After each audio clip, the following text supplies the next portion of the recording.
guys, welcome back to my channel. ഇന്ന് ഞാൻ കാണിച്ചു തരാൻ പോകുന്നത് ഒരു സ്പെഷ്യൽ റൈസ് റെസിപ്പിയാണ്. വേണമെങ്കിൽ നമുക്ക് ഇതിനെ ഇന്ത്യൻ ഫ്രൈഡ് റൈസ് എന്ന് വേണമെങ്കിൽ വിളിക്കാം. ഇതൊരു മഹാരാഷ്ട്രീയൻ റെസിപ്പിയാണ്. നല്ല സൂപ്പർ ടേസ്റ്റി ആയിട്ടുള്ളൊരു സ്പെഷ്യൽ റൈസാണ്, അല്ലെങ്കിൽ ഒരു ഫ്രൈഡ് റൈസാണ്. അപ്പോൾ എങ്ങനെയാണ് ഉണ്ടാക്കേണ്ടത് എന്നുള്ളത് നോക്കാം. വളരെ ഈസിയാണ് കേട്ടോ, നമുക്ക് കയ്യിലുള്ള കാര്യങ്ങൾ വെച്ചിട്ട് ഉണ്ടാക്കാൻ പറ്റുന്നതാണ്. എങ്ങനെയാണ് ഉണ്ടാക്കേണ്ടതെന്ന് അറിയണമെന്നുണ്ടെങ്കിൽ വീഡിയോ മുഴുവൻ കാണും. അപ്പോൾ നമുക്ക് ഇന്നത്തെ വീഡിയോയിലോട്ട് പോവാം.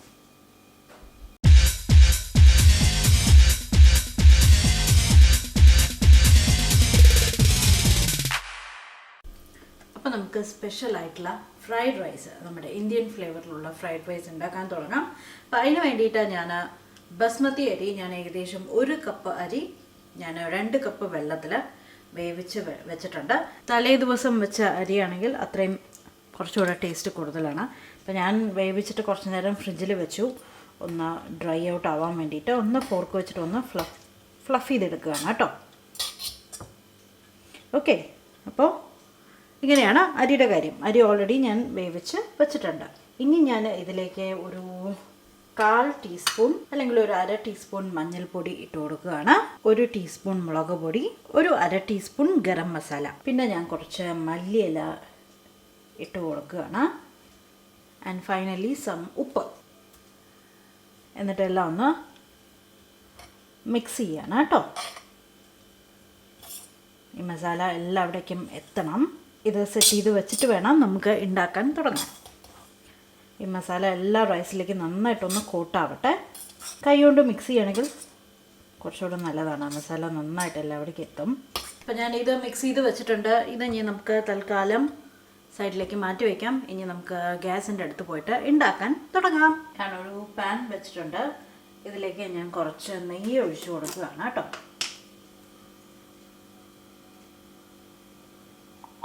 ഒരു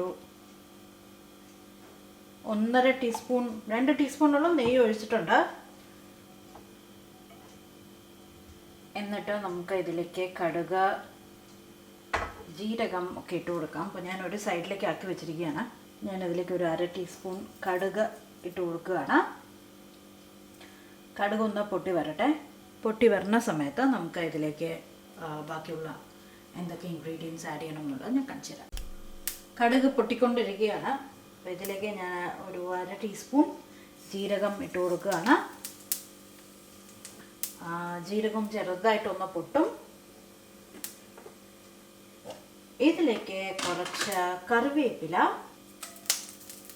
നല്ല ഫ്ലേവർ തരാൻ വേണ്ടിയിട്ടാണ്.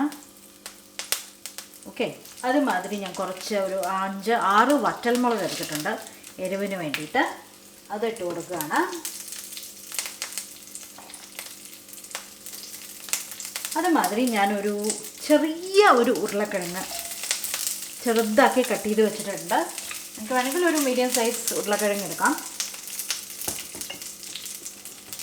അപ്പോൾ അതും ഇട്ട് കൊടുക്കുകയാണ്. എന്നിട്ട് എല്ലാം ഒന്ന് ഇളക്കി കൊടുക്കുകയാണ് കേട്ടോ. ഇനി നമുക്ക് വേണ്ടത് ഈ ഉരുളക്കിഴങ്ങ് നമുക്ക് നന്നായിട്ട് നല്ല ഗോൾഡൻ ബ്രൗൺ നിറമാണ് വേണം. അതായത് നല്ല ക്രിസ്പായിട്ട് വരണം. അങ്ങനെയാണ് ഇത് വേവുന്നത്. ഓക്കെ, അപ്പോൾ അതുവരെ നമുക്കിങ്ങനെ ഇളക്കി കൊടുത്തുകൊണ്ടിരിക്കാം ഇടയ്ക്കിടയ്ക്ക്. ഓക്കെ, ഉരുളക്കിഴങ്ങ് ഇങ്ങനെ ഇളക്കി കൊടുത്തുകൊണ്ടിരിക്കാൻ തുടങ്ങിയിട്ട് ഏകദേശം ഒരു 2 മിനിറ്റായി.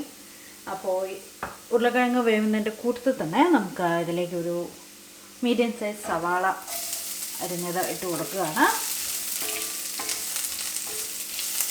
അല്ലെങ്കിൽ ഒരു ചെറിയ സവാളയായാലും മതി കേട്ടോ. അത് നന്നായിട്ടൊന്ന് മിക്സ് ചെയ്യുക.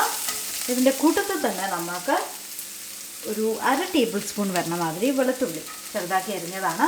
അതും ഞാൻ ഇതിലേക്ക് ഇട്ട് കൊടുക്കുകയാണ്. നല്ല ഫ്ലേവർ വരും. ഇനി സവാളയുടെ ഒന്നും പച്ചമണം പോകണം. അതുവരെ നമുക്കൊന്ന് ഇളക്കാം. ആ സമയം കൊണ്ട് നമുക്ക് ഉരുളക്കിഴങ്ങ് ആ ഒരു ചൂടിലായി കിട്ടും. കാരണം വളരെ കുഞ്ഞായിട്ടാണ് ഞാൻ അരിഞ്ഞിരിക്കുന്നത്. അപ്പോൾ പെട്ടെന്ന് തന്നെ വെന്തോളും. ഇനി ഞാൻ ഇതിലേക്ക് ആഡ് ചെയ്ത് കൊടുക്കുന്നത് ഏകദേശം ഒരു 2 ടേബിൾ സ്പൂൺ വരണ മാതിരി നിലക്കടല ആഡ് ചെയ്ത് കൊടുക്കുകയാണ്. അതും കൂടെ ചേർത്ത് ഇളക്കാം. സവാളയുടെ ഏകദേശം ഒന്ന് കളർ മാറാൻ തുടങ്ങിയിട്ടുണ്ട്. അപ്പോഴാണ് ഞാൻ നിലക്കടല ആഡ് ചെയ്യുന്നത് കേട്ടോ. അത് നമുക്ക് നന്നായിട്ടൊന്ന് ഇളക്കാം. ഇതിൻ്റെ ഒരു 2 സെക്കൻഡ് ഒന്ന് കഴിയട്ടെ.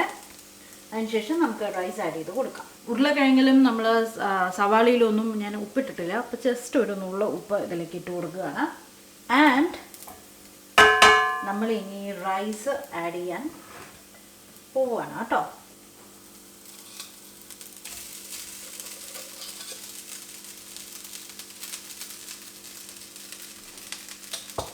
കുറച്ച് കുറച്ചിട്ടിട്ട് ഇളക്കുന്നതാണ് നല്ലത് കേട്ടോ, ഇളക്കാൻ സൗകര്യത്തിന്.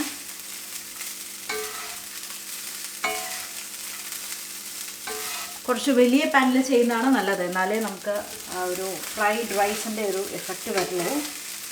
ഓക്കെ, എല്ലാവിടേക്കും നന്നായിട്ടൊന്ന് മിക്സ് ചെയ്തോളൂ. ഒരു 1/2 ടീസ്പൂൺ കൂടെ നെയ്യ്. ഇനി ഞാനൊന്ന് ഹൈ ഫ്ലെയിമിലിട്ടിട്ട് എല്ലാം ഒന്ന് ടോസ് ചെയ്ത് എടുക്കാൻ പോവുകയാണ് കേട്ടോ. എത്തണം, ഫ്ലേവർ എല്ലാവിടേക്കും എത്തണം.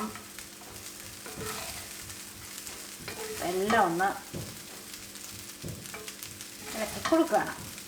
ഇത്രയേ ഉള്ളൂ, നമ്മുടെ റൈസ് റെഡിയായി. ഞാൻ തീ ഓഫ് ചെയ്യാൻ പോവുകയാണ്. നമ്മുടെ റൈസ് റെഡി ആയിട്ടുണ്ട്. ഞാൻ പ്ലേറ്റിൽ സെർവ് ചെയ്തു.